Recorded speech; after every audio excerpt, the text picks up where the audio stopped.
तो नमन और यहाँ पे उपस्थित हमारे गुरुजन, मैं और प्यारे साथी, आप सभी को प्रणाम करता हूँ। और मैं जो देश की शान कहे जाने वाले तिरंगे के लिए दो लाइनें कहना चाहता हूँ। तीन रंग का नहीं है ध्वज, तीन रंग का नहीं है ध्वज, ये ध्वज देश की शान है। यही है गंगा, यही है यमुना, यही हिंद की जान है। और तीन रंगों में रंगा हुआ ये अपना हिंदुस्तान है, अपना हिंदुस्तान है। आज 15 अगस्त है, इसके लिए सिर्फ एक लाइन है। वैसे गाने की आवाज तो सही नहीं है पर कोशिश कर रहा हूँ। हुई आँख नम और ये दिल मुस्कुराया, हुई आँख नम और ये दिल मुस्कुराया कि 15 अगस्त ये शुभ दिन आया, कि 15 अगस्त ये शुभ दिन आया। जो ये दीवार का सुराग है, जो ये दीवार का सुराग है, इसको चाइना, अमेरिका, पाकिस्तान साजिशों का हिस्सा कहते हैं। इसको चाइना, अमेरिका, पाकिस्तान साजिशों का हिस्सा कहते हैं। लेकिन यही हमारे देश में अपने घर का रोशनदान कहते हैं, रोशनदान कहते हैं। मैं शिव कुमार देश से और आज के इस राष्ट्र निर्माण पर अपने कुछ विचार आप लोगों से साझा करने जा रहा हूं। आजादी, आजादी, आजादी का मतलब वही समझ सकता है जो कभी किसी ने किसी की गुलामी की हो। हम तो बड़े सौभाग्यशाली हैं कि इस स्वतंत्र भारत में जन्म लिए। यूं तो आजादी की लौ 1857 में जल चुकी थी, लेकिन वही लौ आगे चलकर एक विशाल मशाल बन गई और 1947 को हमें आजादी दिला गई।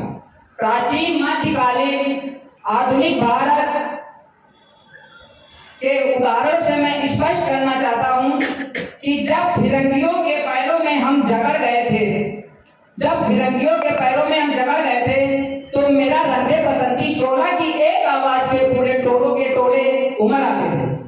और वंदे मातरम के नारे से जो 5 डिग्री का खूब में तूफान आता था, वो फिरंगियों के शासन की जड़ों को हिला करके रख देता था।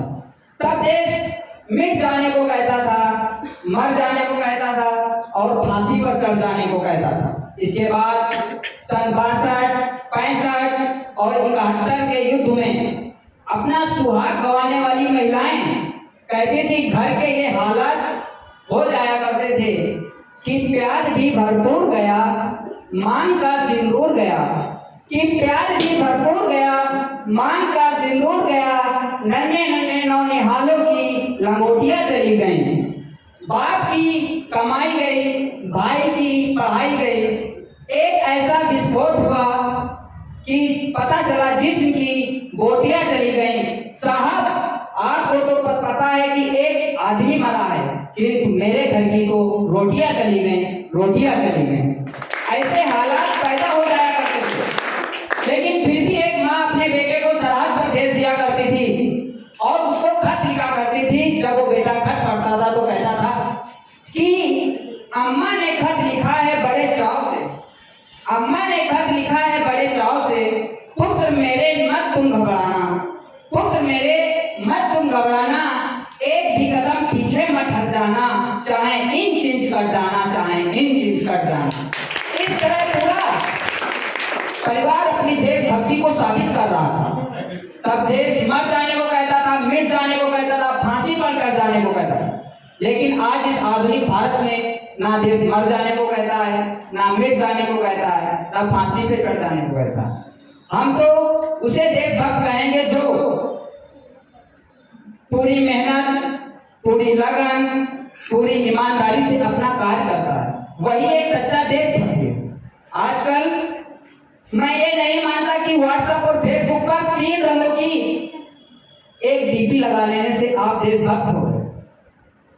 और मैं आपको बताना चाहूंगा कि जो एक साल में 2 बार सिर्फ तिरंगा हाथ में ले लेते हो, कहते हैं कि मैं देशभक्त। अगर आप देशभक्त हैं तो मैं पूछना चाहूंगा कि फुटपाथ पर रहने वाला एक नन्हा सा बच्चा जो ट्रैफिक की छांव और नंगे पांव जब तिरंगा बेच रहा होता है तो क्या उसकी ये देशभक्ति है? नहीं साहब, ये उसकी देशभक्ति नहीं है, ये उसकी भूख की शक्ति है जो सिर्फ भोजन की निवालों को जानती है। अपने परिवार, अपने समाज, अपने देश के प्रति अपने भावों को जो प्रस्तुत करे वही सच्चा देशभक्त है। देशभक्त है देशद्रोही के जीवन में, अपने देशद्रोही के जीवन में आने वाला तूफान वही देशभक्त है, ताकि देशद्रोही समझ सके अगर तू परिंदा है तो आसमान तेरा है, अगर तू दरिंदा है तो संसार तेरा है।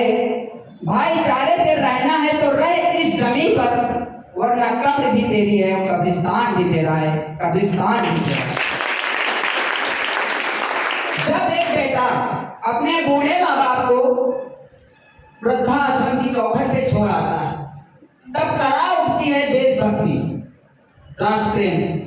और जब मुसीबत में फंसे लोगों को बचाने के लिए, बचाने से पहले हम सेल्फी लेकर अपनी लाइफ बढ़ाने में लग जाते हैं, तब क्या उसे हम देशभक्ति कहेंगे? नहीं साहब।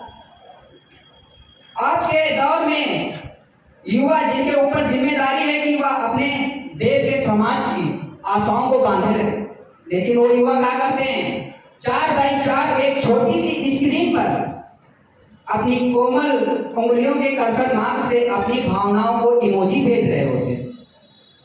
मजदूर को मजदूर समझिए, मजबूर नहीं। मजदूर को मजदूर समझिए, मजबूर नहीं। गरीब को काम दीजिए, दान नहीं। दान देना है तो जीते जी रक्त दान दीजिए, और मरने के बाद किसी को अंग देकर किसी मरते हुए को जीवन दान दीजिए, जीवन दान। यही सच्ची देशभक्ति और सच्चा राष्ट्र प्रेम है। ना सरकार मेरी है, ना रंग मेरा है, और ना ही बड़ा सा नाम मेरा है। बस इतना सा है गुरूर मुझे, भारत का हूँ और ये भारत मेरा है, और ये भारत मेरा है। परंतु वैचारिक बीमारी हमारे समाज में आजकल बहुत तेजी से फैल रही है। धर्मवाद, लोग हिंदू मुस्लिम पे कट मर जा रहे हैं, लेकिन उन्हें क्या पता कि जो हम सांस लेते हैं वो इसी पर्यावरण में रहती है। वो चाहे निजी जात का हो, चाहे ऊंची जात का हो, चाहे हिंदू हो या मुस्लिम हो, हम लोग अपनी सांसें अलग अलग नहीं बांट लेते। तब नहीं कहते कि तुम जैसी कास्ट के हो, हम तुम्हारी सांसें क्यों लें, तुम्हारी इसमें पर्यावरण में मिली हमें हवा क्यों लें। तब नहीं ऐसा करते, क्योंकि वो तुमको जीवन दे रही है। कोई कहता है हिंदू खतरे में है, कोई कहता है मुस्लिम खतरे में है। अरे धर्म का चश्मा उतार के देखो यारो, यहाँ पूरा हिंदुस्तान खतरे में है, पूरा हिंदुस्तान खतरे में है। जरा सोच के देखिए, पेड़ पौधे शाखाएं भी परेशान हो जाएं अगर हर एक परिंदा हिंदू और मुसलमान हो जाए, हिंदू और मुसलमान हो जाए। अगर तुमको धर्म निभाना है तो भाई धर्म निभाइए, पुत्र धर्म निभाइए, एक शिष्य का धर्म निभाइए और एक मित्रता का धर्म निभाइए, जो किसी मित्र को एक सही रास्ता दे सके। लेकिन वो तो आप निभाएंगे नहीं। आपको निभाना क्या है? हिंदू धर्म, मुस्लिम धर्म, सिख धर्म, ईसाई धर्म। सबसे बड़ी बीमारी अंधविश्वास है। आजकल हमारे देश में पढ़े लिखे लोग भी बिल्ली का रास्ता काट जाने से रुक जाते हैं, पर उन्हें क्या पता अगर एक बार हम रुक गए तो आगे बढ़ना कितना मुश्किल होता है। मेरे विचारों में राष्ट्र निर्माण का संभव तब होगा जब महिलाओं की पूजा ना होकर उनकी इज्जत की जाए, और एक गरीब बच्चे को एक स्कूल की चौखट पे हम मध्य भोजन के लिए नहीं वर्ण ज्ञान अर्जन के लिए उसे उस स्कूल में प्रवेश दिलाएं। और राष्ट्र निर्माण तब होगा जब सरकार स्वच्छता अभियान ना चलाकर हर एक नागरिक रोड पर उतरकर स्वच्छता अभियान चलाए। क्योंकि बड़ी बड़ी बातें नहीं, छोटी छोटी कोशिशें करनी होगी साहब। ठोकरें पहाड़ों से नहीं लगा करती, पत्थरों से लगा करती। मैं श्रद्धांजलि देना चाहूंगा उस वीर जवानों को जो सरहद पर हैं, जो शहीद हुए हैं सरहद पर, हिंदुस्तान के लिए एक बार सलामी दे दो उन जवान के लिए, उन जवान के लिए। और मैं बताना चाहता हूँ, अगर माटी के देह में ईमान जिंदा है तभी इस देश की समृद्धि का अरमान जिंदा है। ना भाषण से उम्मीद, ना भाषण से उम्मीद, ना वादों पर है भरोसा, क्योंकि शहीदों के बदौलत ये हिंदुस्तान जिंदा है, ये हिंदुस्तान जिंदा है।